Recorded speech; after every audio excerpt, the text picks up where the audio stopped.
Bismillahirrahmanirrahim. Assalamualaikum warahmatullahi wabarakatuh. Yang terhormat Bapak Kepala Sekolah SD Negeri Cigentur, yang terhormat Bapak, Ibu, Guru, dan staf Sekolah SD Negeri Cigentur, yang alhamdulillah pada hari ini telah menghadiri kegiatan ini. Pertama-tama marilah kita panjatkan puja dan puji kehadirat Ilahi Robi, yang mana berkat rahmat dan inayahnya kita semua bisa berkumpul di kegiatan diseminasi budaya positif.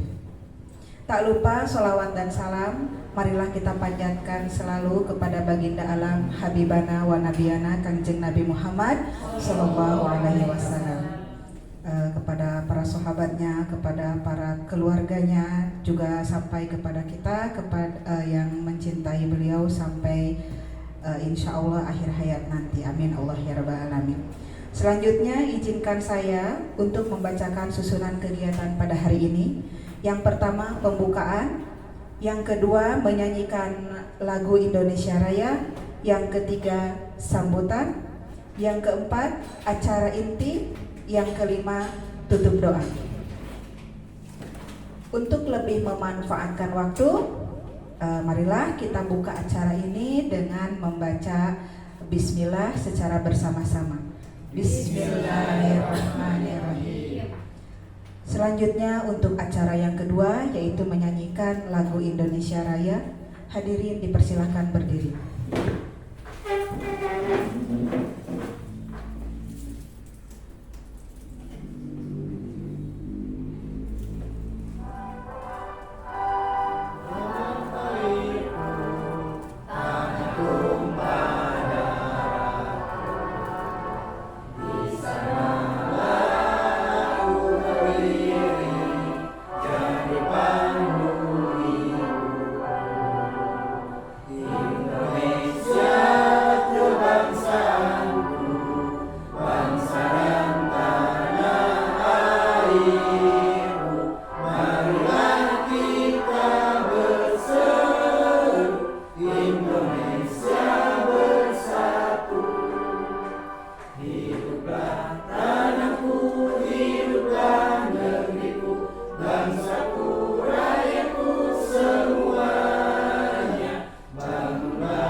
Hadirin dipersilakan duduk kembali. Acara selanjutnya yaitu sambutan dari Bapak Haji Hermawan SPD selaku Kepala Sekolah SD Negeri Cigentur. Waktu dan tempat kami persilakan.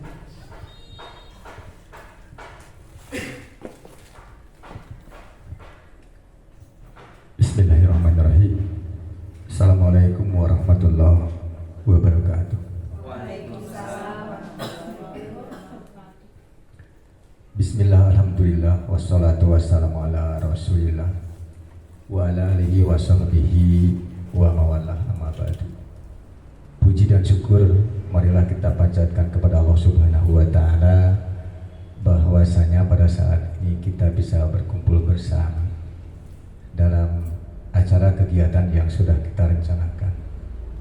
Alhamdulillah hari ini bisa dilaksanakan. Salawat dan salam semoga senantiasa tercurah kepada junjungan kita Nabi besar Muhammad Sallallahu Alaihi Wasallam, kepada keluarganya, kerabatnya, sahabatnya, sampai kepada kita selaku umatnya. Mengawali dari kegiatan ini, saya selaku kepala sekolah mengucapkan banyak terima kasih kepada Ibu Bapak Guru yang hari ini bisa hadir untuk mengikuti kegiatan-kegiatan yang dilaksanakan dan diprogramkan oleh CGP ya, calon guru penggerak. Kebetulan hari ini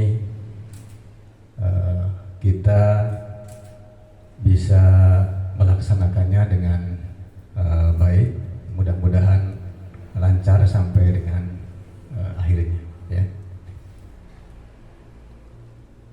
Kegiatan seperti ini adalah kegiatan yang sangat penting, terutama bagi kita, khususnya SD Negeri Cigentur.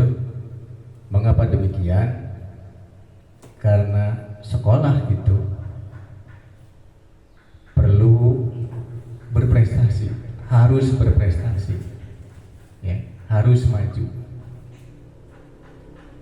Nah, ini adalah merupakan salah satu program untuk meningkatkan kompetensi gurunya, sehingga pembelajaran di sekolah bisa lebih meningkat. Dan sekolah tersebut, kalau kompetensi gurunya meningkat, otomatis sekolah tersebut atau sekolah khususnya SD Negeri Cigentur bisa berbicara di tingkat kecamatan, bahkan sampai kabupaten. Kemudian program guru penggerak ini adalah merupakan agen ya, agen perubahan dalam dunia pendidikan. Mengapa? Karena program ini yang pertama ya, ini merupakan sebagai pemimpin pembelajaran yang berpusat pada peserta didik, yang dulunya mungkin kita masih menganut seperti yang pernah dikatakan oleh Pak Herman, teacher center ya, jadi berpusat pada guru. Nah, kurikulum yang sekarang itu berubah ya pada kurikulum Merdeka ini. Jadi pembelajaran itu harus berpusat kepada murid atau siswa. Kemudian yang selanjutnya, program guru penggerak juga pada angkatan pertama itu mencapai 2.800 orang, 2.800 peserta. Itu pada angkatan pertama. Nah, mudah-mudahan yang belum bisa terekrut, bisa lolos dan menjadi guru penggerak gitu. Dan yang terjaring dan lulus pada saat ini Ibu Nunung dan Pak Awa, itu merupakan suatu kebanggaan bagi saya selaku kepala sekolah ya. Nah, mudah-mudahan di tahun-tahun yang akan datang, karena pada bulan Desember kalau tidak salah, dan itu dihentikan dulu ya, dihentikan dulu ya. Mudah-mudahan nanti ada lagi yang melanjutkan ya, menjadi calon guru penggerak, tidak hanya 2 orang gitu ya. Kemudian selanjutnya program ini juga mendorong tumbuh kembang murid secara holistik. Naon holistik teh, kadang-kadang orang teh bisa ngucapin naon holistik teh, menyeluruh ya gitu. Jadi kita mendorong tumbuh kembang murid secara holistik, aktif dan proaktif. Bahasa-bahasa seperti kita di kita itu sering disebutkan atau dikatakan oleh Pak Herman gitu ya, istilah-istilah itu. Kemudian selanjutnya juga diharapkan ya, guru penggerak itu dapat menjalankan minimal 5 peran untuk guru penggerak itu. Minimal 5 peran. Yang pertama, bisa menggerakkan komunitas belajar untuk rekan-rekan guru yang ada di SD Negeri Cigentur ini. Dan terbukti ya, sekarang sudah dimulai. Kita tergerak. Contohnya naon? Contohnya apa? Itu pemerintah mengadakan program PMM. Di kita sudah berjalan, alhamdulillah. Ya, gitu. Bahkan ada yang sudah menghasilkan beberapa sertifikat. Walaupun kepala sekolahnya baru mendapat 3. Mudah-mudahan nanti yang lain, ya, yang belum itu bisa ya mendapatkan sertifikat tersebut. Gitu. Walaupun ya ada celoteh dari seorang pengawas yang mengatakan kalau gurunya tersebut sampai banyak mendapatkan sertifikat, ari ngajarna kumaha? Bea, meureunna teh waktu nanti dipake ke aksi nyata. Itu celoteh pengawas. Tapi menurut saya itu bahasa itu tidak baik, kurang baik, tidak tepat. Kenapa? Ya, aksi nyata itu, ya, kalau memang tidak di apa ya, di naonnya, hari di itu kan teh, dirancang, kemudian disesuaikan dengan program atau kurikulum, ya, pada program tahunan, program semester, gitu ya. Kalau tidak disusun seperti itu, ya memang akan terjadi seperti celoteh yang tadi. Tetapi kita kan tidak, ya. Justru lebih banyak sertifikat, lebih banyak aksi nyata. Apabila disesuaikan dengan program, maka akan ada perubahan yang drastis untuk keberhasilan pembelajaran siswa. Tuh, ya, itu menurut saya selaku kepala sekolah. Nya ari sakadar ngeusian hungkul mah terus aksi nyata asal aksi nyata we hungkul gitu ya. Copy paste atau kumaha. Nah, itu celoteh yang tadi memang betul kalau memang begitu. Ya. Tapi kan kita disesuaikan ya dengan modul ajar ya. Itu. Seperti umpamanya ada modul ajar yang berkaitan dengan apa kata Bu Wawat itu berdiferensiasi itu. Buat dulu modul ajarnya, sesuaikan dengan pembelajaran hari apa, minggu berapa, bulan apa, semester berapa. Kemudian laksanakan aksi nyatanya. Disesuaikan dengan program itu akan lebih baik ya. Bahkan celoteh yang tadi itu tidak terbantahkan kata Pak Herman ya, betul. Kemudian selanjutnya guru penggerak itu yang kedua harus menjadi pengajar praktek bagi rekan gurunya. Jadi PP ke guru jeung rekan guruna anu nya minimal sa SD lah di dieu. Gitu ya. Hari ayeuna kan CGP PP-na di sekolah yang lain yang sudah CGP gitu ya, yang sudah lolos CGP, sudah mendapatkan sertifikat gitu ya. Tah merenang ke CGP bisa jadi PP untuk rekan kerjanya gitu di komunitas SD Negeri Cigentur di sini ya.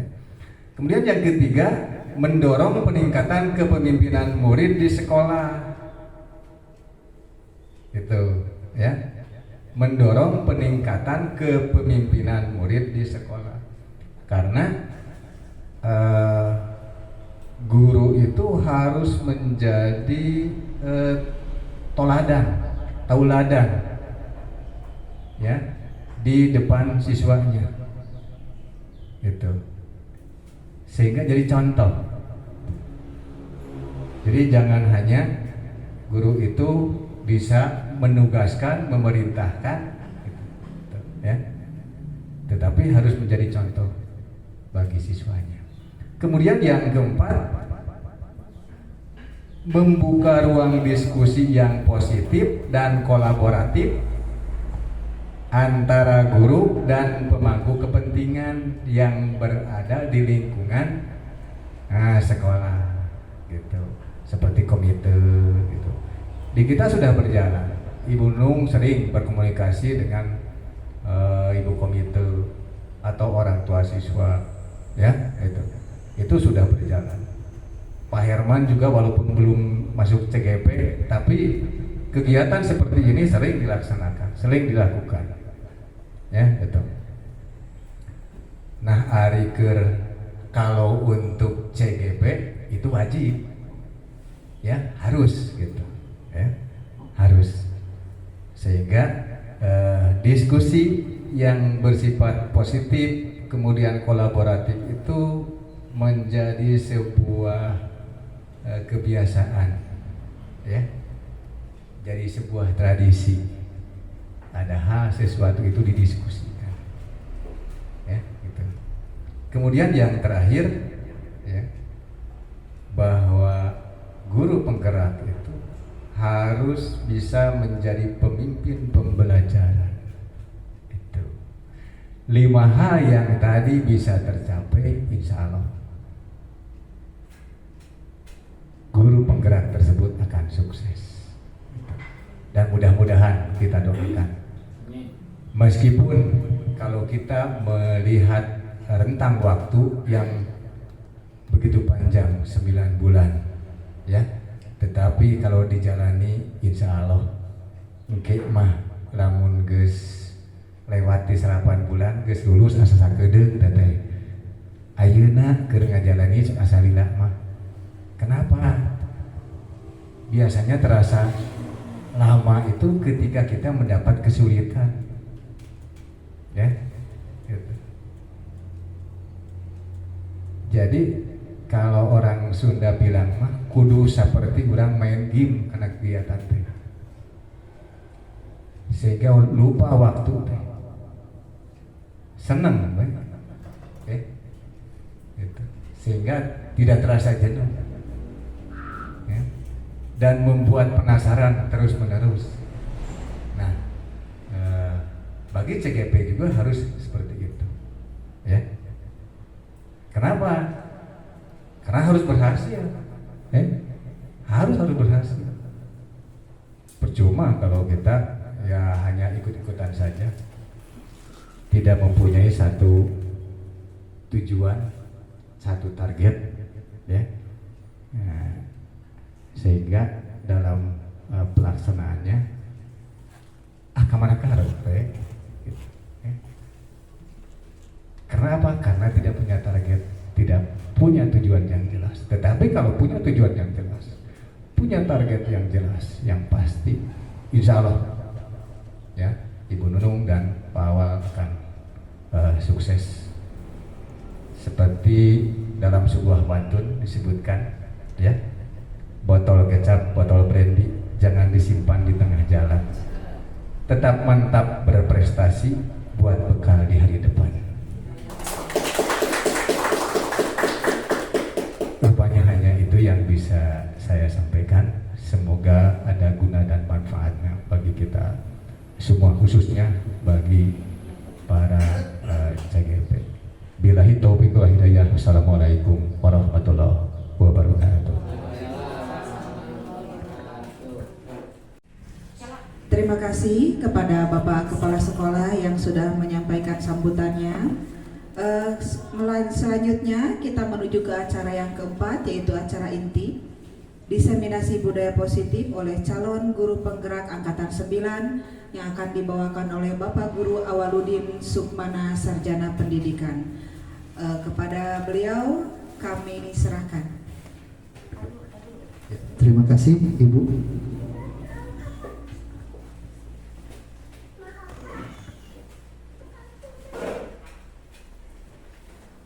Bismillahirrahmanirrahim. Assalamualaikum warahmatullahi wabarakatuh. Rabbi rahli sadri wa yassirli amri wahlul 'uqdatam min lisani yafqahu qawli.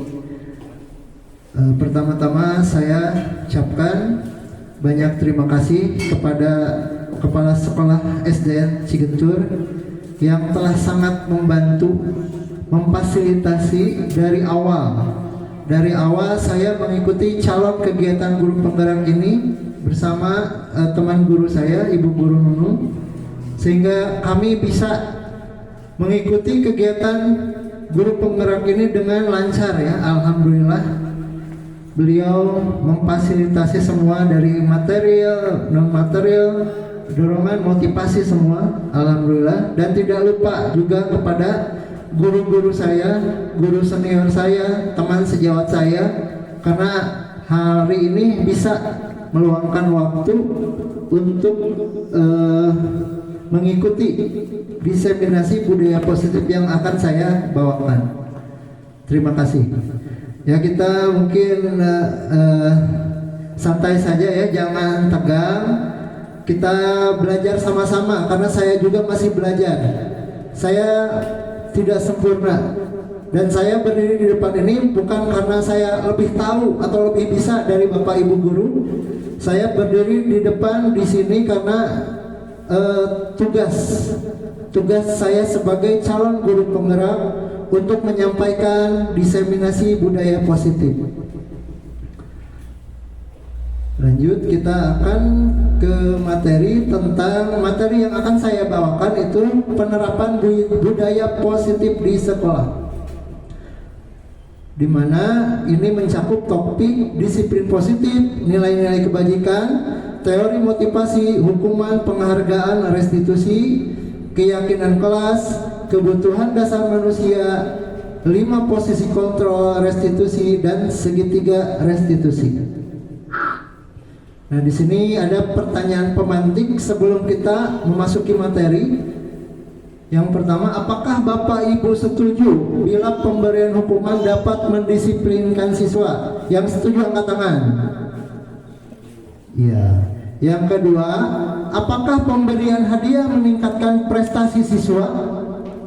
Angkat tangan yang setuju. Iya. Yang ketiga, guru harus bisa memberikan solusi bagi setiap siswa yang bermasalah. Setuju? Yang keempat, terakhir, guru berperan sebagai teman bagi siswa. Setuju? Ya, kita lanjut untuk menjawab semua pertanyaan ini. Kita lakukan dulu, lihat dulu materi yang akan kita bawakan. Yang pertama itu, apa itu budaya positif? Mindset positif. Di sini budaya positif adalah perwujudan dari nilai-nilai atau keyakinan universal yang diterapkan di sekolah. Nilai-nilai itu positif atau negatif, Ibu? Bapak Ibu, iya. Nilai-nilai yang kita terapkan atau keyakinan yang kita terapkan tentunya itu adalah keyakinan atau nilai yang positif.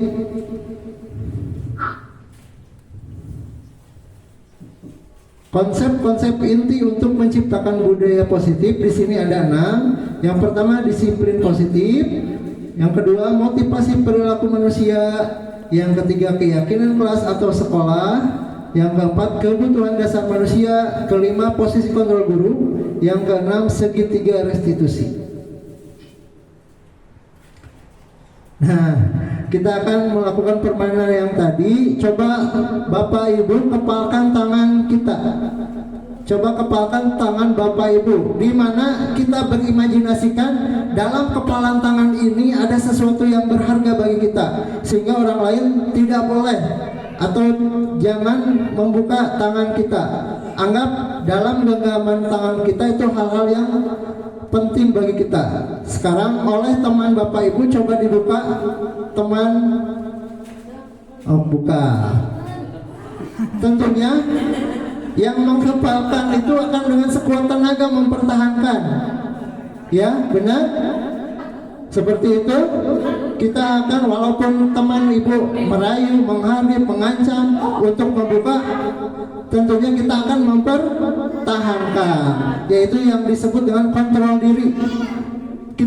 Hanya kita yang bisa mengontrol ini akan dibuka atau ditutup, ya. Walaupun orang lain sekuat tenaga membuka genggaman tangan kita, jika kita sendiri mengontrol diri untuk tetap menutup, maka itu akan tetap menutup. Lanjut. Nah, ini ada perubahan paradigma teori kontrol atau teori pilihan dari Dr. William Glaser dalam bukunya Kontrol Teori. Yang pertama, ilusi guru mengontrol murid. Kita beranggapan guru bisa mengontrol murid. Benar apa salah? Apakah guru bisa mengontrol murid? Salah. Tidak. Jawabannya, murid mengontrol diri mereka sendiri. Jadi ketika kita menyuruh guru untuk mengerjakan PR, kadang ada siswa yang tidak mengerjakan PR. Kita tidak bisa mengontrol orang sekehendak kita. Ada juga orang tersebut mengontrol diri mereka agar mereka memenuhi keinginan kita, ya. Misal kita menyuruh murid, jika murid tersebut mengontrol diri mereka untuk menerima apa yang kita suruh, maka dia akan mau melakukan apa yang kita lakukan. Yang kedua, ilusi bahwa kritik membuat orang merasa bersalah dapat menguatkan karakter. Bisa nggak kritik menguatkan karakter? Tidak. Misalkan ada siswa yang menggambar, terus kita mengkritik, gambar kamu jelek, tentu karakter siswa tersebut akan down, ya, akan jatuh, akan merasa rendah hati, rendah diri. Jadi kritik tidak bisa menguatkan karakter. Yang ketiga, bahwa penguatan positif, efektif, dan bermanfaat. Apakah pemberian hadiah bermanfaat, Bapak Ibu Guru?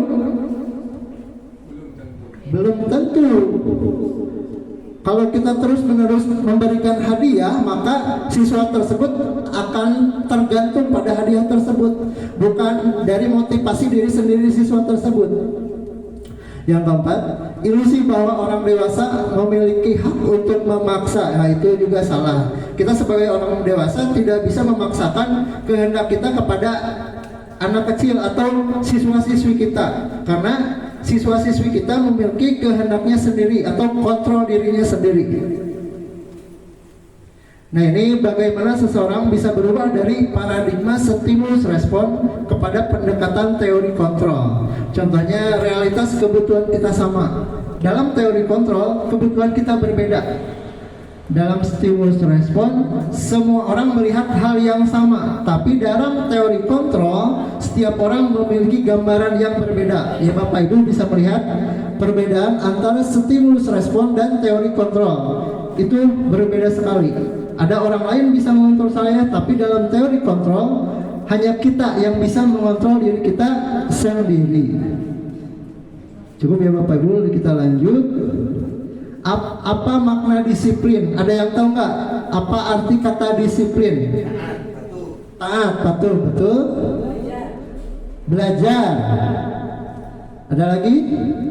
Kita sering menganggap bahwa disiplin itu tidak lepas dari aturan, tidak lepas dari hukuman. Ternyata makna arti kata disiplin itu sendiri itu berbeda.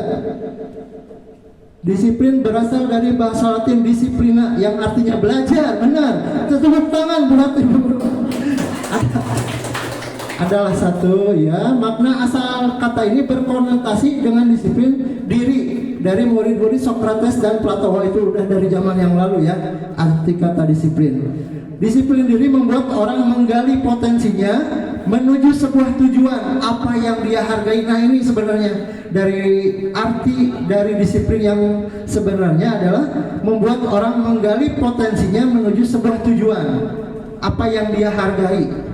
Namun dalam budaya kita, makna disiplin telah berubah menjadi sesuatu yang dilakukan seseorang pada orang lain untuk mendapat kepatuhan, ya, patuh pada aturan. Itu disiplin makna pada hari ini. Kecenderungan umum adalah menghubungkan kata disiplin dengan ketidaknyamanan, bukan dengan apa yang kita hargai atau pencapaian suatu tujuan mulia. Jadi arti disiplin sendiri itu berubah dari waktu ke waktu ya. Dari yang dulunya potensi kepada sebuah tujuan, kepada yang dia hargai, sekarang menjadi pada kepatuhan, pada aturan. Nah, lanjut kepada disiplin positif, merupakan salah satu cara penerapan disiplin yang bertujuan menumbuhkan kesadaran serta memberdayakan anak untuk melakukan sesuatu tanpa sogokan, ancaman ataupun hukuman. Jadi itu disiplin positif berasal dari kehendak anak sendiri, berasal dari kontrol diri mereka sendiri, sehingga bisa menciptakan sebuah disiplin positif. Dan disiplin positif tentu saja memiliki nilai-nilai kebajikan, nilai-nilai kebajikan yang universal yang saat ini kita tahu dalam kurikulum yang baru ya, Merdeka, itu dalam profil pelajar Pancasila. Yang pertama, beriman dan bertakwa kepada Tuhan Yang Maha Esa, berakhlak mulia, berkebinakan global, bergotong royong, kreatif, bernalar kritis dan mandiri. Tentu guru-guru yang sudah menerapkan kurikulum Merdeka pasti sudah tahu ya Ibu. Ya, kita lanjut. Motivasi perilaku manusia itu ada 3. Yang pertama itu menghindari ketidaknyamanan atau hukuman. Yang kedua, mendapat imbalan atau penghargaan. Yang ketiga, menghargai diri sendiri dan menjadi orang yang mereka inginkan. Misalkan untuk menghindari hukuman, contohnya apa yang akan terjadi apabila saya tidak melakukan, apakah saya akan dihukum?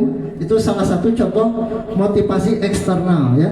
Yang kedua, apa yang akan saya dapatkan apabila saya melakukannya? Itu salah satu contoh motivasi ingin diberikan suatu reward atau imbalan. Itu maksudnya motivasi eksternal. Dan yang ketiga, untuk menghargai diri sendiri, menjadi insan yang sesuai dengan harapan kita. Tentunya ini seperti contoh, saya akan menjadi orang yang seperti apa bila saya melakukannya. Itu dari motivasi internal, dari motivasi diri sendiri, kesadaran diri.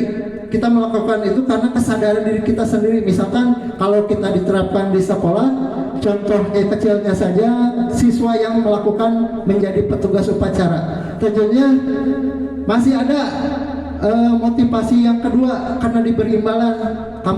Saya mau Pak, karena mungkin kemarin melihat temannya diberi imbalan serupa, makanya besoknya lagi ada siswa yang pengen seperti itu karena mungkin ada targetnya ingin diberikan imbalan.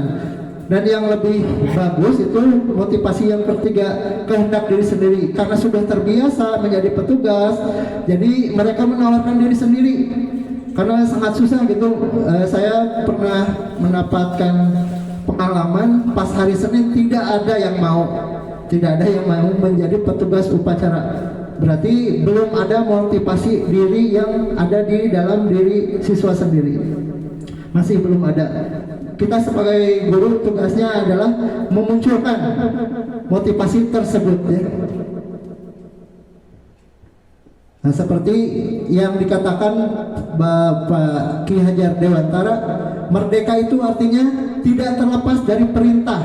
Merdeka tidak terlepas dari perintah, tetapi cakap buat memerintah diri sendiri. Jadi kita harus bisa mengontrol diri kita menjadi lebih baik, tanpa ada perintah atau hukuman pun kita sendiri sadar akan apa yang terbaik buat diri kita.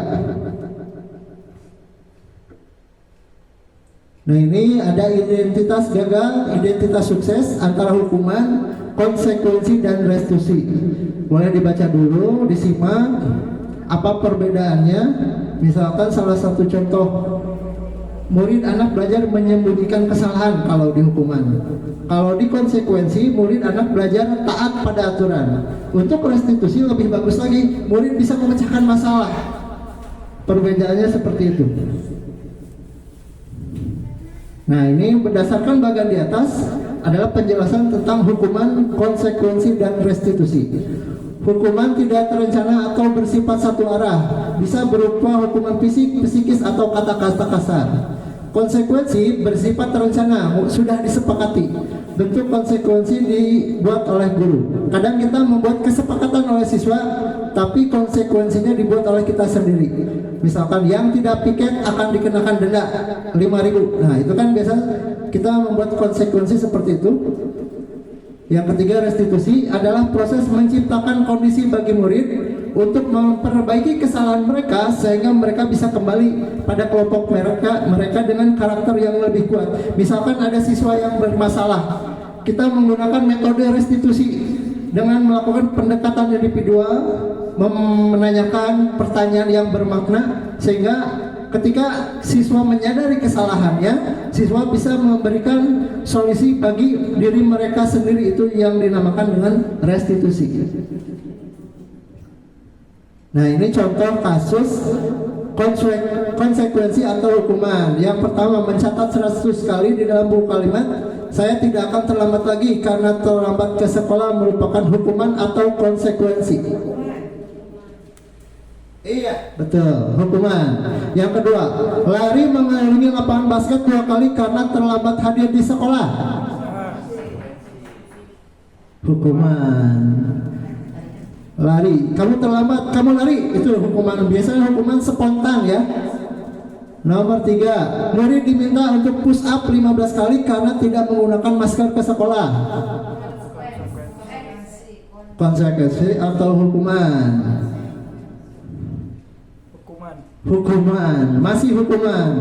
Yang keempat, membersihkan coretan yang dibuatnya di atas meja. Kamu telah mencoret-coret, coba kamu hapus. Oh iya, konsekuensi karena dia bertanggung jawab atas dirinya sendiri. Nomor 5, membersihkan tumpahan air di meja tulis karena tersenggol saat belajar. Iya, konsekuensi. Murid disuruh untuk tidak boleh memakai sepatu karena murid tersebut tidak mengenakan sepatu hitam. Hukuman atau konsekuensi? Hukuman karena tidak memakai sepatu. Ya, kita sendiri masih bingung ya, hukuman atau konsekuensi. Nah, untuk nomor 7, lari mengelilingi lapangan 2 kali karena terlambat 10 menit. Kita bisa menamakannya konsekuensi karena ada kesepakatan antara guru PJOK dan murid tersebut. Misalnya sang guru, anak-anak kalau kalian terlambat, Bapak akan memberikan kalian hukuman atau konsekuensi mengelilingi 2 kali lapangan. Setuju? Setuju. Maka itu bisa disebut konsekuensi karena ada kesepakatan. Karena ada kesepakatan ada antara guru dan murid. Kita lanjut. Nah, kita sering dihukum oleh penghargaan, bahwa penghargaan berlaku sama dengan hukuman. Dalam arti meminta atau membujuk seseorang melakukan sesuatu untuk memenuhi suatu tujuan tertentu dari orang yang meminta atau membujuk. Dorongannya eksternal dan ada faktor ketergantungan. Contohnya di sini ada beberapa dampak dari pemberian penghargaan. Ada pengaruh jangka pendek dan jangka panjang. Ketika kita memberikan reward untuk 1 kali 2 kali mungkin tidak masalah, tapi jika kita memberikan penghargaan lagi dan lagi, maka siswa tersebut akan ketergantungan. Ya, siswa tersebut akan ketergantungan pada reward atau hadiah yang kita terima, sehingga motivasi dalam diri siswa tersebut tidak ada. Motivasinya cuma untuk hadiah, bukan untuk memperbaikinya dirinya menjadi lebih baik. Nomor yang kedua, penghargaan merusak hubungan. Kadang kita suka memberi apresiasi yang berlebih di hadapan murid-murid kepada satu murid ya. "Hore, kamu hebat, kamu pintar." Mungkin dalam hati murid yang lain tersimpan, "Aduh, aku iri, aku dengki kepada siswa tersebut," sehingga ada perasaan membenci siswa tersebut ya. Itu penghargaan merusak hubungan. Yang ketiga, penghargaan mengurangi ketepatan. Ini ada riset, ada sekelompok siswa yang ketika menjawab pertanyaan dengan tepat akan diberi permen. Yang kelompok yang kedua, jika diberi pertanyaan maka akan dijelaskan ini benar atau salah saja.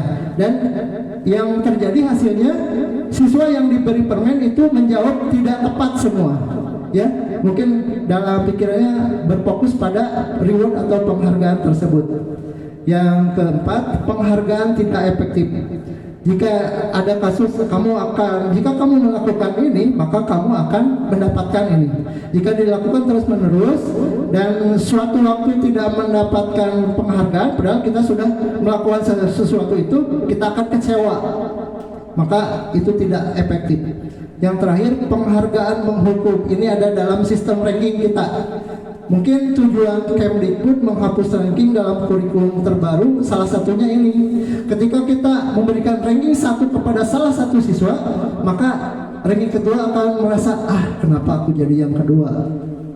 Kenapa aku nggak bisa jadi yang pertama? Itu pengalaman saya sendiri waktu SMA. Teman saya yang belajar bareng, kegiatan bareng, dia ranking pertama, saya ranking 3. Aduh, saya enek sekali. Apa ya bahasanya, sakit seperti saya menghukum diri saya sendiri gitu ya, penghargaan menghukum.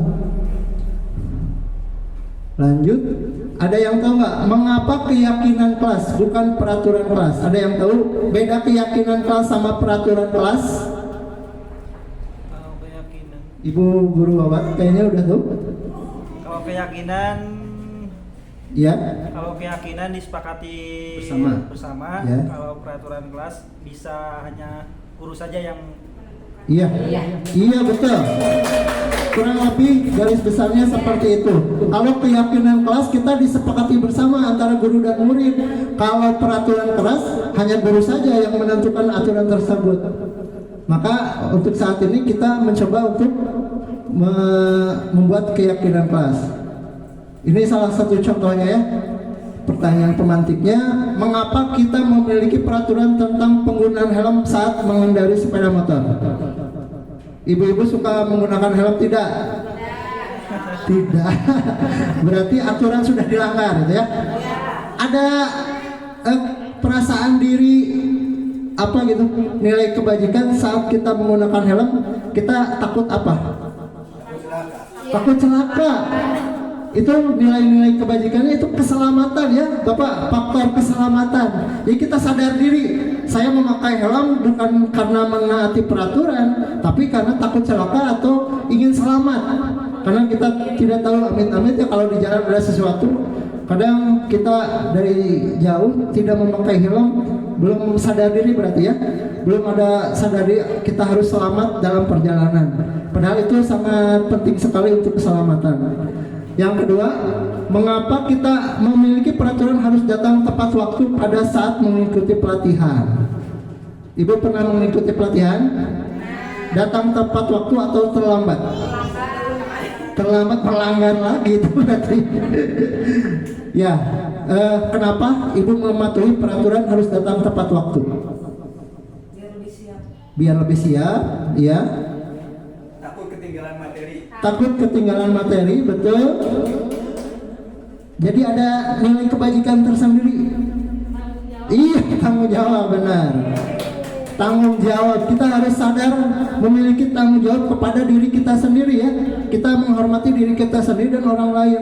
Jadi yang pertama keselamatan, yang kedua tanggung jawab. Ya, kita lanjut.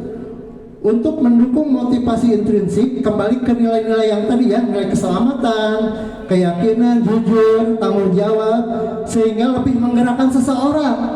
Jadi bukan aturan, karena ada peribahasa aturan dibuat untuk dilanggar. Jadi itu aturan itu sesuai dengan motivasi kita sendiri harusnya ya, keyakinan diri kita sendiri, sehingga kita lebih menggerakkan lagi untuk mengikuti serangkaian peraturan-peraturan. Kita harus sadar diri dengan nilai-nilai keyakinan yang kita ampuh, yang kita tuju. Nah, ini saya ada pertanyaan, manakah contoh di atas yang merupakan keyakinan kelas?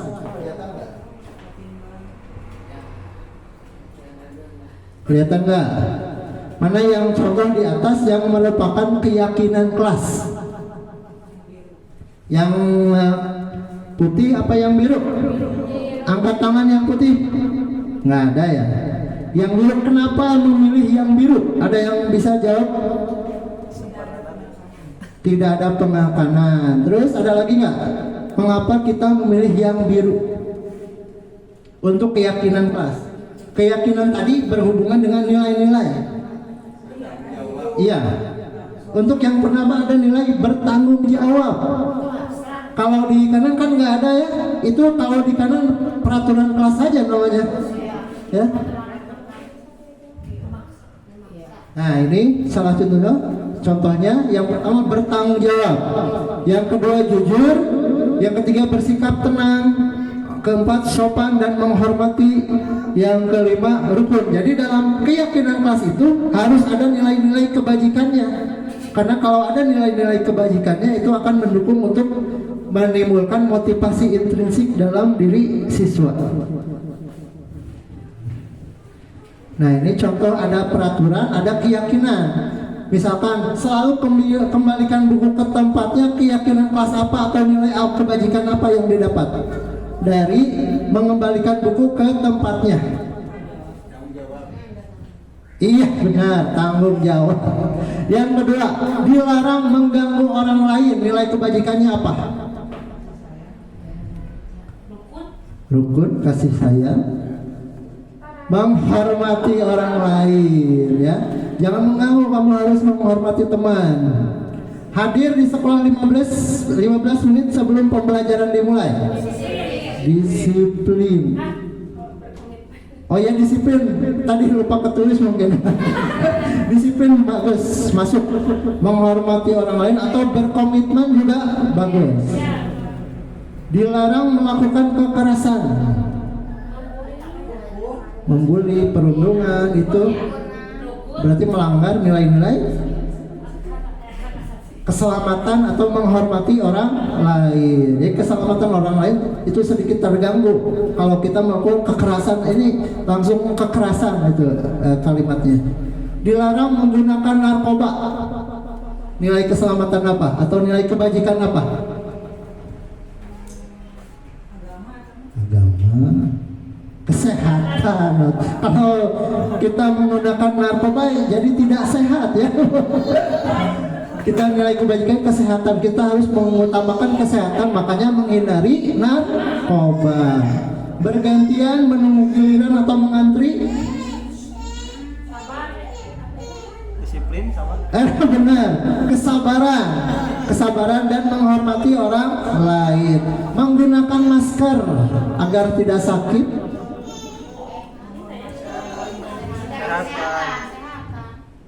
Benar, betul sekali. Yang terakhir, jangan berlari di kelas atau koridor. Keselamatan. Iya benar. Ngerti ya semua Bapak Ibu? Ya mudah-mudahan bisa ada yang nyangkut lah di Bapak Ibu ya. Nah materi hari ini. Ya, alhamdulillah kalau gitu. Yang lanjut kita ke keyakinan kelas dibuat berdasarkan kesepakatan antara guru dan siswa, bersifat universal dan berisi nilai-nilai kebajikan. Peraturan biasanya dibuat oleh guru dan bersifat satu arah. Betul.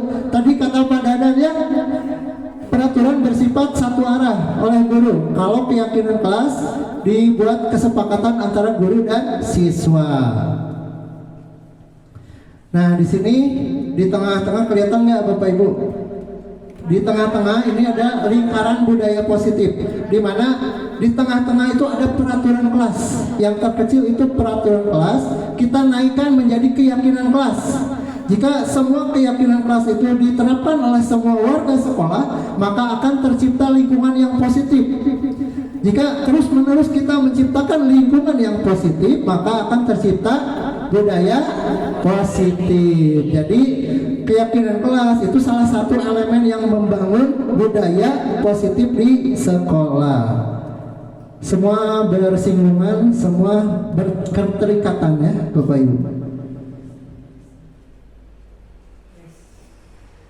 Nah ini untuk prosedur pembentukan keyakinan kelas.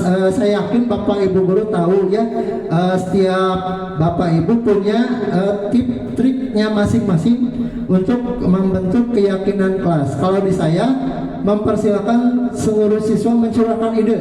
Kita mau apa nih di kelas kita? Kita mau apa nih kedepannya di kelas kita yang terbaik agar tercipta aturan yang disepakati oleh semua.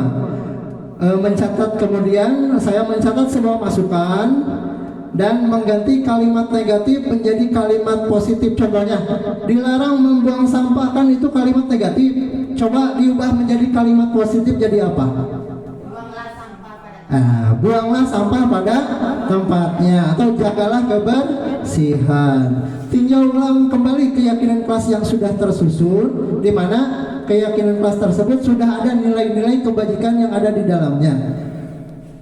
Setelah semua ada, guru dan siswa menyetujui dan menandatanganinya. Ya, misalkan keyakinan kelas sudah ada nih dalam satu karton, kita bisa menyuruh murid untuk menandatangani. Kalau ada murid yang nggak bisa tanda tangan, Pak, coba cap jari. Kita siapkan tintanya, semua siswa mencap jari keyakinan kelas yang ada di kelas, sehingga siswa tahu dan bertanggung jawab apa yang dia yakini, karena dia sudah menyetujui dengan membubuhi tanda tangan atau cap jari. Yang terakhir, keyakinan kelas ditempel di dinding kelas, di mana semua orang bisa melihat semua, ya, bisa terbuka, semua orang bisa melihat.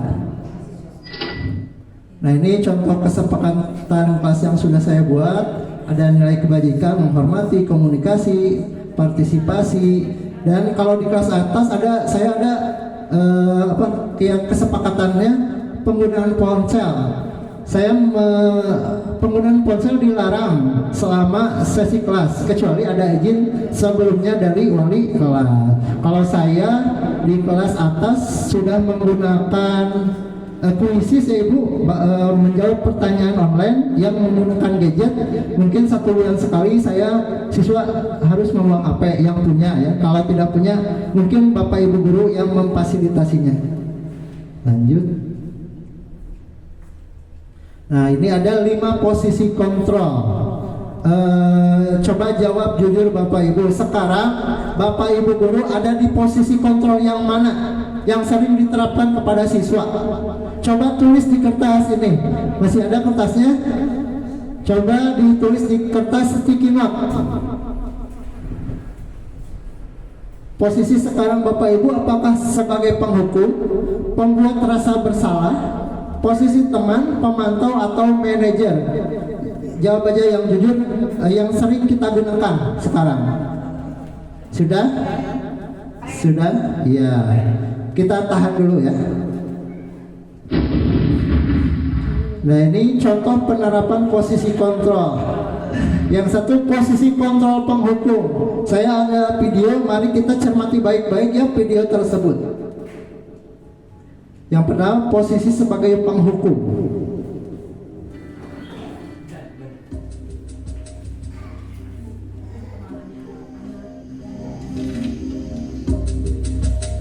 Ini penghukum, ya.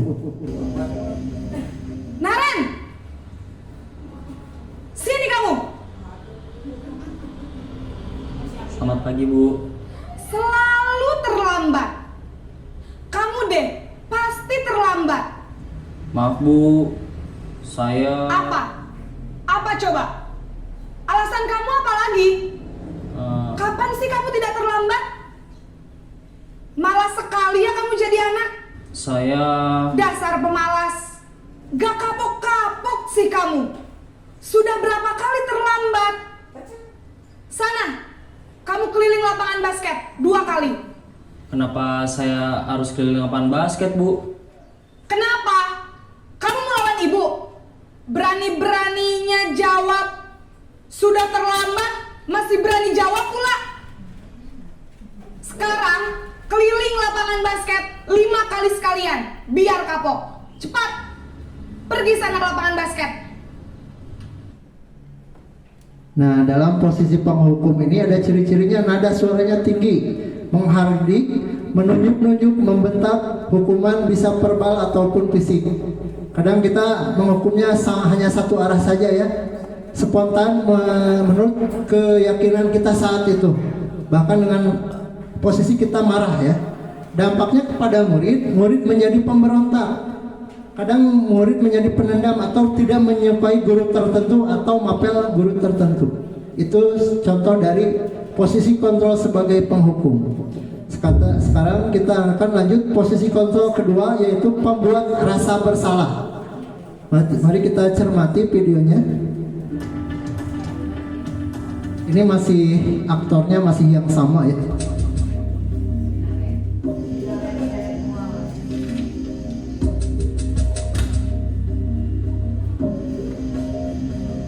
Naren!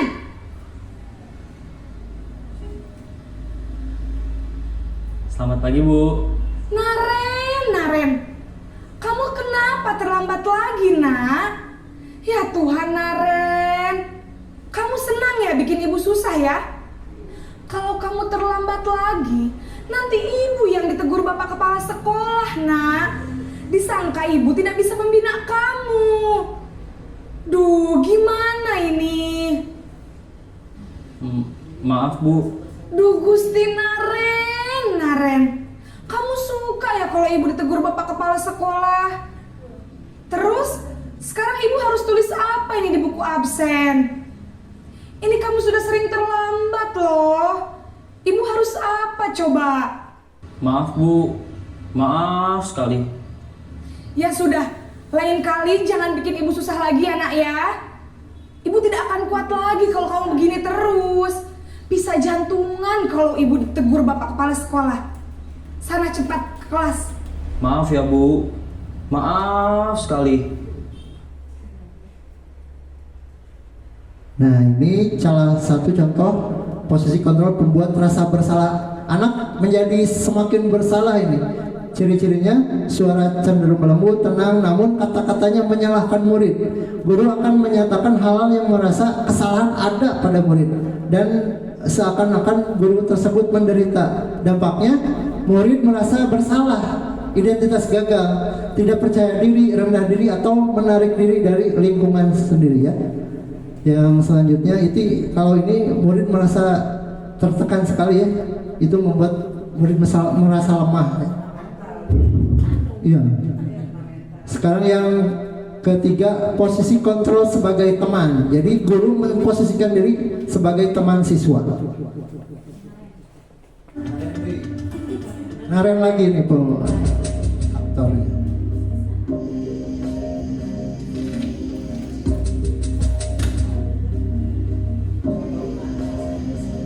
Naren!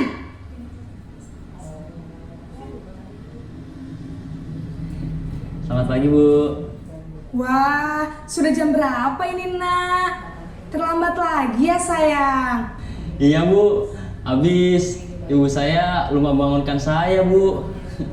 Kamu malah menyalahkan ibu kamu. Kamu bukannya anak yang larinya paling kencang. Kok terlambat sih? Iya, Bu. Saya memang terlambat bangun tadi. Jadi, biarpun saya lari kencang, tetap gak kekejar, Bu. Ya sudah sana. Nanti lain kali larinya lebih kenceng lagi ya. Biar gak terlambat lagi. Bikin seneng ibu. Demi ibu. Bisa kan? Bisa lah, Bu. Ya sudah sana masuk kelas. Ibu beresin urusan absen kamu. Kamu ini ada-ada saja. Ya, di sini posisi kontrol sebagai teman, ciri-cirinya guru bersikap ramah atau cenderung bersenda gurau bersama murid untuk menghangatkan suasana. Tapi dampaknya murid akan bergantung pada satu orang guru tersebut dan membuat siswa atau murid tidak mandiri, tidak ada pelajaran yang dia dapat dari kesalahan yang dia perbuat. Yang selanjutnya adalah posisi kontrol sebagai pemantau.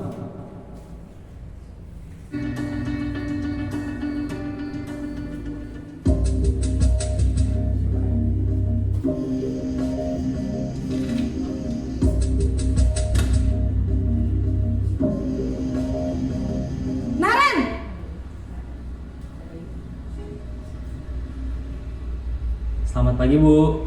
Naren, apa peraturan sekolah kita tentang jam berapa kita harus masuk sekolah, nak? Kita harus di sekolah jam 7, Bu. Iya, betul. Sekarang sudah jam 7.20. Naren sudah tahu konsekuensinya jika terlambat hadir? Paham, Bu. Saya harus tinggal kelas pas jam istirahat selama 20 menit. Iya, benar. Konsekuensinya demikian. Jadi nanti jam 9.30 pas istirahat, kamu harus tinggal di kelas kerjakan tugas tambahan untuk ketertinggalan kamu, ya. Baik, Bu. Ya, di sini posisi pemantau, nada bicara atau ekspresi datar, bahasa tubuh formal, dan memantau siswa saat siswa diberi sanksi. Jadi guru tersebut memantau apa yang dikerjakan siswa saat siswa diberi sanksi. Dampaknya menghitung hadiah atau hukuman yang diberikan tanpa melihat nilai-nilai kebajikan dari sanksi tersebut. Jadi masih belum ada nilai kebajikan dari sanksi tersebut, dan siswa tidak sepenuhnya mandiri ya. Siswa tidak sepenuhnya mandiri.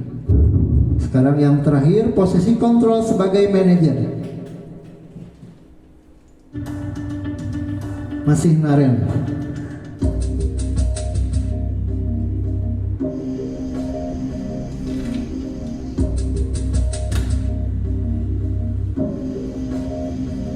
Naren!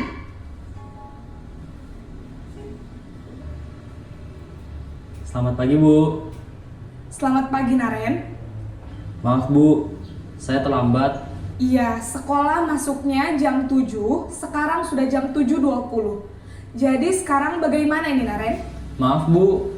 Saya lupa setel alarm saya semalam. Baiklah, menurut kamu, keyakinan sekolah yang mana yang perlu kamu tingkatkan? Menghargai diri sendiri dan orang lain mungkin ya, Bu. Setuju. Jadi, apakah Naren meyakini prinsip saling menghormati tersebut? Iya, Bu. Saya meyakininya. Apakah Naren bersedia memperbaiki masalah keterlambatan ini? Bersedia, Bu. Bagaimana kamu akan perbaiki masalah keterlambatan ini? Saya akan coba untuk tidak lupa menyetel alarm saya, Bu. Baik, kalau Naren lupa menyetel alarm di rumah, ada orang yang kira-kira bisa bantu mengingatkan tidak? Ada, Bu. Kakak saya, Kak Ema. Ada lagi selain Kak Emma? Selain Kak Ema, ada ibu saya. Baik, jadi yang mengingatkan Naren adalah Kak Emma dan ibu kamu ya? Kira-kira akan mulai setel alarm kapan nih, Naren? Setelah pulang sekolah, akan segera saya lakukan. Baik, jadi Naren akan setel alarm untuk bangun besok pagi dan akan diingatkan oleh kakak dan ibunda Naren ya. Ada lagi yang mungkin perlu dilakukan, Naren? Agar tidak terlambat bangun lagi. Tidak ada, Bu. Baik, Naren. Terima kasih untuk kerjasama kamu. Sekarang kamu perlu kembali ke kelas untuk belajar. Baik, Bu. Terima kasih. Ya, di sini posisi kontrol sebagai manajer itu ciri-cirinya suara tulus, bahasa tubuh tidak kaku, mengajukan pertanyaan yang bermakna, membantu siswa mencari solusi dari permasalahan. Jadi guru tersebut memfasilitasi siswa dengan menanyakan pertanyaan yang bermakna sehingga siswa bisa menemukan solusi dari masalah yang dia lakukan. Dampaknya murid menjadi mandiri untuk memecahkan solusi dan percaya diri untuk memecahkan masalahnya sendiri. Dari kelima posisi tersebut, apakah Bapak Ibu akan mengubah posisi kontrol Bapak Ibu yang tadi yang sudah dibuat atau udah tetap kekeh diubah? Kalau Ibu Guru kelas 1 dulunya tadi tentang apa menulisnya? Teman. Sekarang jadi apa? Iya. Kalau Bu Sipa? Sama. Dulunya apa? Sekarang? Ada yang mau jelasin alasannya? Mengapa Ibu berubah? Lebih lebih nyambung, lebih sesuai dengan karakter anak saja. Saya pikir kan ketika saya menempatkan menjadi teman, anak-anak akan merasa lebih diterima gitu di kelas. Tapi setelah melihat dampak negatifnya, saya takut gitu. Saya takut nanti anak-anak tidak bisa lepas dari saya. Dan kebetulan memang sudah ada contoh kemarin pas kelas 2 sekarang, selama 1 bulan pertama dia kelas 2 tetap merengek mau sama Bu Awat gitu. Oh ternyata ini gitu akibatnya. Terima kasih Pak Guru sudah mengingatkan saya, yang mungkin nanti saya akan belajar sebagai manajer kepada anak gitu, supaya tidak ada kasus seperti yang ya kesalahannya kan harus diperbaiki ya Pak ya gitu. Ya terima kasih. Ya, terima kasih masukannya. Jadi sekarang kita sepakat ya. Semua sepakat gak? Posisi kontrol yang paling baik bagi siswa itu apa? Manajer. Sepakat?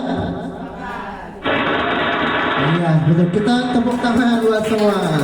Jadi kita sepakati bahwa posisi kontrol sebagai manajer itu yang terbaik bagi siswa ya, untuk meningkatkan kemandiriannya, untuk memecahkan solusi atau masalah. Nah, di sini ada kebutuhan dasar manusia. 5 kebutuhan dasar manusia. Jadi manusia pada dasarnya memerlukan kebutuhan dasar. Yang pertama itu bertahan hidup atau fisiologi. Yang kedua kasih sayang dan rasa diterima. Yang ketiga penguasaan. Yang keempat kebebasan. Yang kelima kesenangan. Misalkan kalau bertahan hidup, contohnya kita membutuhkan sandang, pangan, papan, makan. Kalau kasih sayang tentu saja dari orang-orang yang terdekat kita atau teman-teman kita. Dan rasa diterima juga sama. Penguasaan, misalkan contoh untuk anak ya, wah saya mau peten 100, hebat. Nah itu salah satu contoh kebutuhan penguasaan, ingin berkuasa dari teman-temannya. Kebebasan, ya setiap orang pasti ingin bebas ya. Misalkan anak itu bosan nih belajar di kelas melulu, Bu saya bosan mewarnainya di kelas, pengen di luar. Nah itu salah satu kebutuhan kebebasan. Kalau kesenangan ya anak-anak pasti suka bermain ya, ada bermain sambil belajar. Nah di sini ada contoh kasus. Aku senang main kejar-kejaran dengan ibu guru, seru. Itu contoh apa? Kebutuhan dasar apa? Kesenangan, benar. Yang kedua, ibu kejar aku karena ibu guru sayang aku. Kasih sayang, benar? Iya benar. Yang ketiga, aku hebat kan bisa buat ibu guru kejar aku. Penguasaan, benar? Oh iya benar. Nomor 4, aku bosan ibu belajar mewarnai terus di dalam kelas. Kebebasan, benar. Tepuk tangan untuk ibu guru semua. Berarti udah rada mengerti ya Bu. Nah ini dunia berkualitas. Kalau dunia berkualitas saya ingin ibu berimajinasi. Ibu punya album foto atau album kenangan yang di dalamnya ada hal-hal yang baik bagi ibu. Ada hal-hal yang terbaik di dalam hidup Anda yang membuat Bapak Ibu guru merasa bahagia. Coba bayangkan, coba imajinasikan. Di dalam buku kenangan tersebut ada hal-hal yang kita cintai atau barang yang kita sayangi, pencapaian yang telah kita capai selama ini, semuanya itu ada dalam dunia berkualitas. Misalkan murid kita juga mempunyai gambaran dunia berkualitas mereka. Tentunya sebagai guru kita ingin mereka memasukkan hal-hal yang bermakna dan nilai-nilai kebajikan yang hakiki ke dalam dunia berkualitas mereka. Bila guru dapat membangun interaksi yang memberdayakan dan memerdekakan murid, maka murid akan meletakkan dirinya sendiri sebagai individu yang positif. Jika semuanya dunianya tercapai, maka mereka sendiri akan menciptakan individu yang positif dalam dunia berkualitas dan akan menghargai nilai-nilai kebajikan. Lanjut. Ini ada pertanyaan. Ada yang mau jawab? Siapakah orang-orang yang paling penting dalam hidup Anda? Seperti imajinasi yang tadi Ibu imajinasikan, pasti ada orang-orang yang penting dalam hidup Bapak Ibu. Yang kedua, nilai kebajikan apa yang terpenting dalam hidup Anda? Nilai kebajikan seperti jujur, ikhlas, tanggung jawab. Nomor 3, kalau Anda menjadi orang yang ideal, karakter atau sifat apa yang paling Anda inginkan ada diri Anda pada diri Anda. Jadi karakter apa yang ingin Anda inginkan. Nomor 4, apa pencapaian Anda yang sangat Anda banggakan? Karena saya alhamdulillah bangga menjadi seperti ini. Nomor 5, apa pekerjaan ideal bagi Anda? Nomor 6, ceritakan bagian perjalanan hidup Anda di mana Anda merasa itulah titik puncak hidup Anda. Nomor 7, apa yang paling bermakna dalam hidup Anda? Ada yang mau menjawab 1 atau 2 soal? Boleh?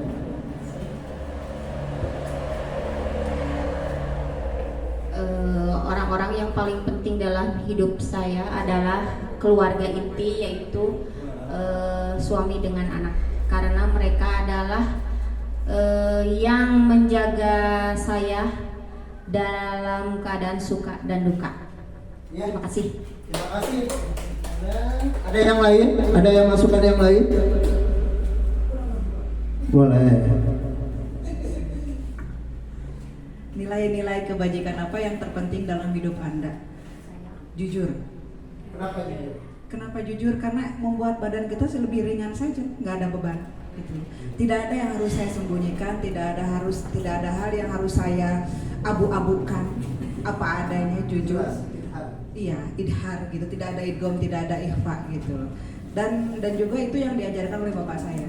Gitu. Dan saya nggak mungkin harus bertentangan dengan prinsip bapak saya. Sok mau sekolah di mana aja, mau di mana saja, yang penting kata jujur. Udah selesai. Saya mau menjawab nomor 5, boleh Pak? Boleh.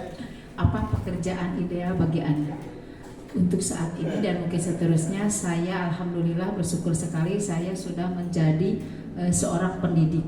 Di sini mungkin idealnya menjadi atau cita-cita bagi semua pendidik yaitu mencerdaskan anak bangsa.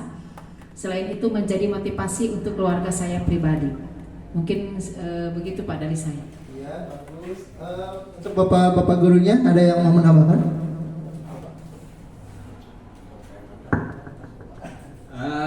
Saya akan mencoba untuk menjawab atau memberikan pernyataan pada nomor 7. Apa yang paling bermakna dalam hidup Anda?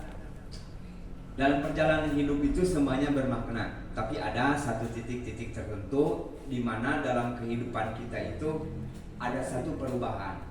Nah, apa yang dapat merubah dan mempunyai hidup yang bermakna pada saat itu? Yaitu ketika saya mempunyai cucu. Cucu. Jadi kualitas hidup itu ketika ingin ditingkatkan adalah ketika saya menimbang cucu. Salah satu di antaranya itu ada menimbang cucu. Karena apa? Karena sebentar lagi saya udah 5:30, mungkin sama dengan Pak Haji. Ya, udah 5:30, kereta api mau menjemput. Itulah yang harus saya persiapkan. Terima kasih Pak.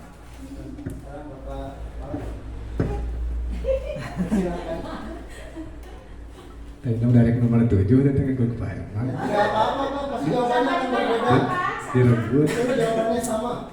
Jawabannya sama itu. Saya mencoba untuk nomor 6 saja, yang lain daripada yang lain. Ceritakan bagian perjalanan hidup Anda, di mana Anda merasa itulah titik puncak kehidupan Anda.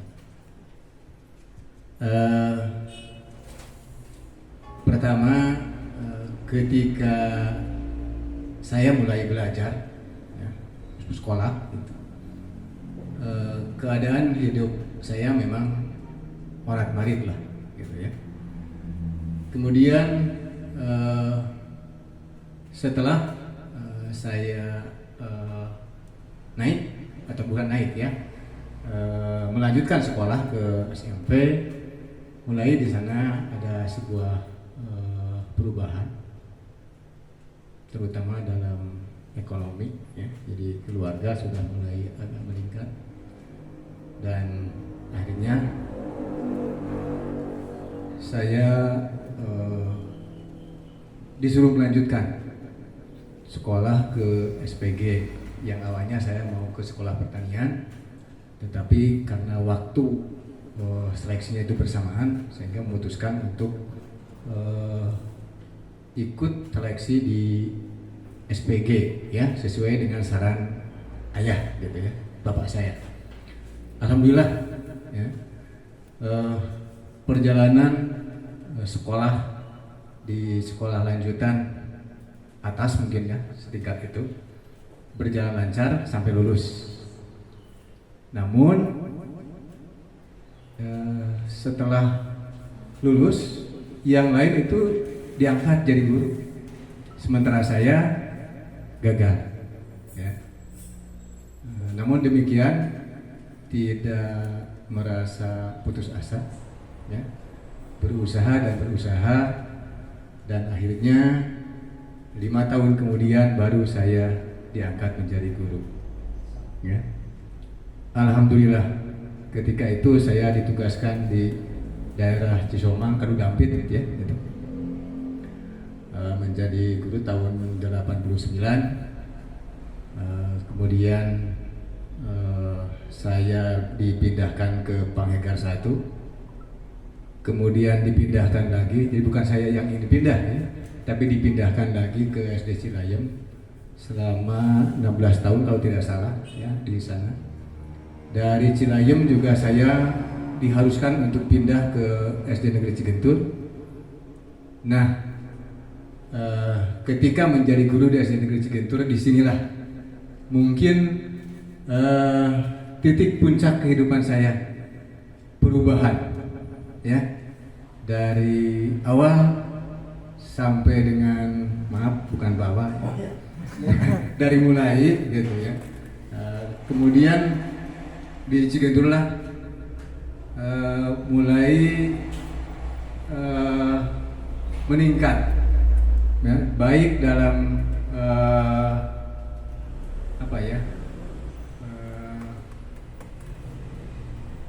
kalau dikatakan kualitas hidup, ya kualitas hidup lah gitu, ya, mulai dari ekonomi dan sebagainya, ya, mulai meningkat dan sampai pada titik puncaknya saya diangkat menjadi kepala sekolah adalah di SD Negeri Cigentur itu. Jadi titik puncak hidup saya adalah menjadi kepala sekolah di SD Negeri Cigentur ini. Alhamdulillah. Itu begitu. Alhamdulillah ya, dalam dunia berkualitas ini saya menemukan berbagai pengalaman dari Bapak Ibu guru, sehingga mungkin pengalaman ini bisa kita jadikan pelajaran sehingga kita bisa menciptakan dunia berkualitas kita sendiri itu seperti apa. Ya. Kita lanjut. Nah, kita lanjut kepada bagian terakhir, itu restitusi. Apa itu restitusi?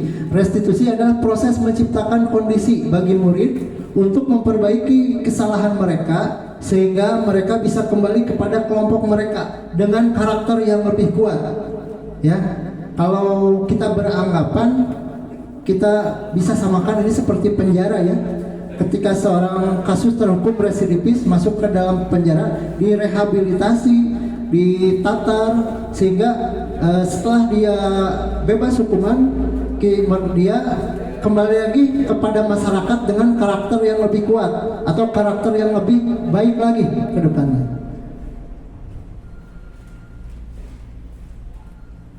Dalam restitusi ini ada yang dinamakan dengan segitiga restitusi. Ini adalah sistem atau prosedur pelaksanaan dari restitusi itu sendiri. Yang pertama itu adalah menstabilkan identitas atau menstabilkan keadaan, di mana pertanyaan contohnya adalah setiap orang, misalkan bapak guru kepada anaknya yang melakukan kesalahan, mereka akan berkata, nah setiap orang pasti melakukan kesalahan, atau kamu bukan satu-satunya yang pernah melakukan kesalahan ini, bapak dulu juga pernah. Nah, itu contoh menstabilkan identitas. Yang kedua, validasi tindakan yang salah. Contoh kata-katanya adalah, kamu tentu punya alasan melakukan itu. Apa alasan kamu melakukan hal tersebut? Atau adakah cara yang lebih efektif untuk mendapatkan apa yang kamu butuhkan? Yang ketiga adalah menanyakan keyakinan. Nah, ini berhubungan dengan keyakinan kelas atau kesepakatan kelas tadi yang kita pelajari. Misalkan keyakinan kelas apa yang telah kita sepakati, atau nah keyakinan kelas apa yang telah kamu langgar, atau kamu ingin menjadi orang yang seperti apa, nak? Kita lanjut.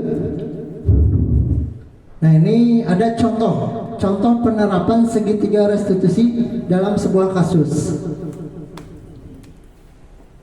Kita cermati baik-baik, kita tonton sama-sama.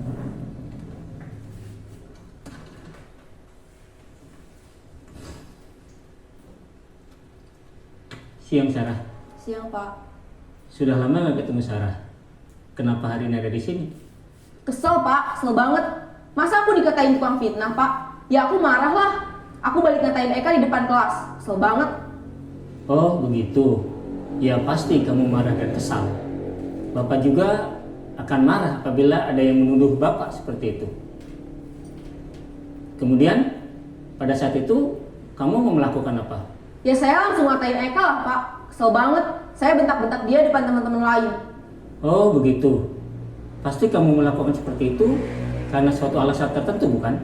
Iyalah, masa saya diam saja Pak? Ya saya bela diri lah. Masa saya dituduh tukang fitnah? Ya wajar lah. Mempertahankan harga diri itu sesuatu yang penting buat kamu. Untung kamu tidak bertindak lebih gegabah lagi. Hanya membentak-bentak. Iya Pak. Untung saya masih bersabar dan hanya membentak saja. Sudah gemes padahal. Saya pasti bela diri lah. Ya pasti ya. Tapi kamu memilih untuk tetap bertahan dan bersabar. Kamu memilih untuk tidak berbuat lebih parah lagi bukan? Iya. Nah, sekarang coba kita lihat lagi tindakan kamu yang bentak-bentak Eka di kelas. Tindakan kamu itu kira-kira sesuai dengan keyakinan kelas atau prinsip kamu tidak? Enggak lah Pak. Capek Pak jadi pemarah. Jadi keyakinan atau prinsip mana yang kurang sesuai dengan keinginan kamu? Ya, saya sebenarnya sangat menghargai orang lain. Mungkin saat itu saya menjadi emosi, jadi tidak menunjukkan sikap itu. Kamu meyakini tidak? Menghargai orang lain itu penting buat kamu. Yakinlah Pak. Iya, setuju. Kita harus saling menghargai. Namun, ada juga keyakinan yang kita sepakati yang perlu kita jalankan apabila kita sedang marah, bukan? Ya saya bisa lebih proaktif, mulai dengan diri sendiri. Saya bisa jadi lebih bersabar, mengambil waktu jeda untuk berpikir mau apa selanjutnya. Kira-kira kamu bersedia memperbaiki masalah ini tidak? Bersedia Pak. Kalau kamu memperbaiki masalah ini, kamu akan menjadi orang seperti apa? Saya akan menjadi orang yang bertanggung jawab kali ya Pak. Dan senantiasa proaktif. Iya. Menurut kamu, bagaimana rasanya menjadi orang seperti itu? Ya nyaman lah, bangga bisa bersabar dan menahan diri. Baiklah kalau begitu. Yuk kita pikirkan bagaimana memperbaiki masalah ini.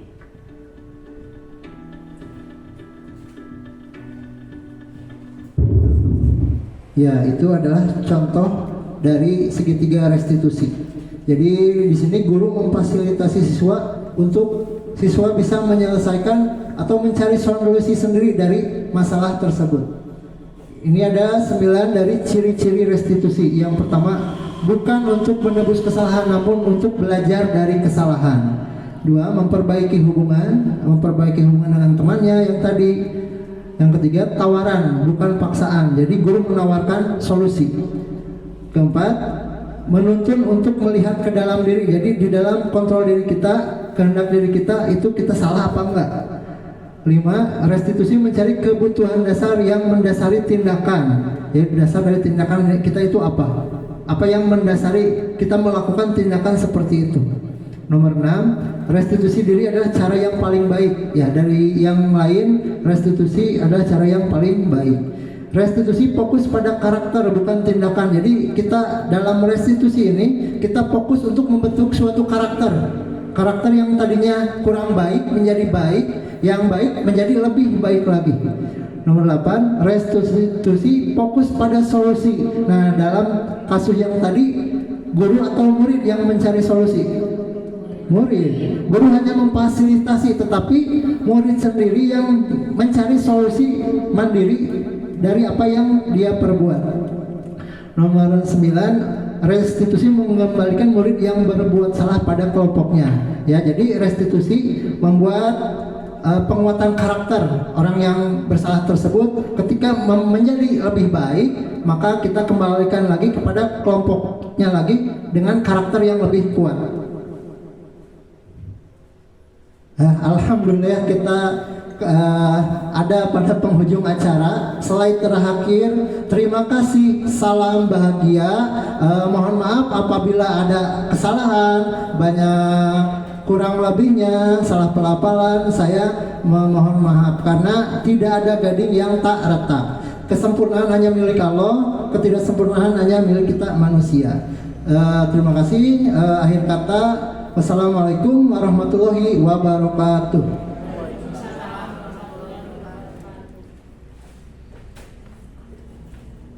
Alhamdulillah, semua acara sudah kita lewati bersama. Terima kasih kepada pemateri.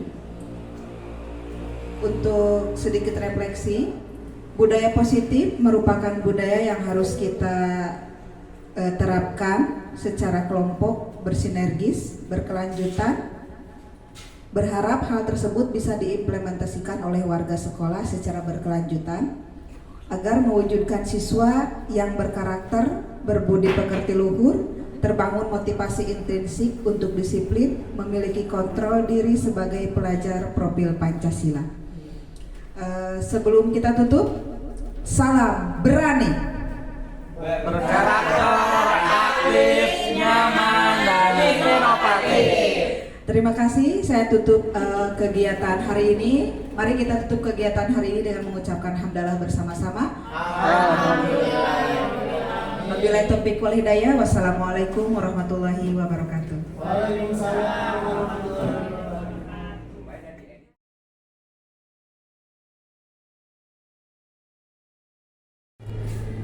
Assalamualaikum warahmatullahi wabarakatuh. Halo, nama saya Wawat Sri Rahayu. Saya memegang kelas 1. Saya ucapkan terima kasih kepada Bapak Guru Awaludin yang sudah mengadakan kegiatan di sekolah CGP Angkatan 9 yang alhamdulillah menambah pengetahuan saya terutama tentang kontrol. Saya kira dari awal itu kita sebagai teman, tapi ternyata setelah mendapatkan pengetahuan dari kegiatan yang kemarin diadakan oleh Bapak, ternyata kita harus bertindak sebagai manajer supaya agar anak-anak mampu menemukan solusi dari setiap masalah yang mereka hadapi. Terima kasih. Wassalamualaikum warahmatullahi wabarakatuh.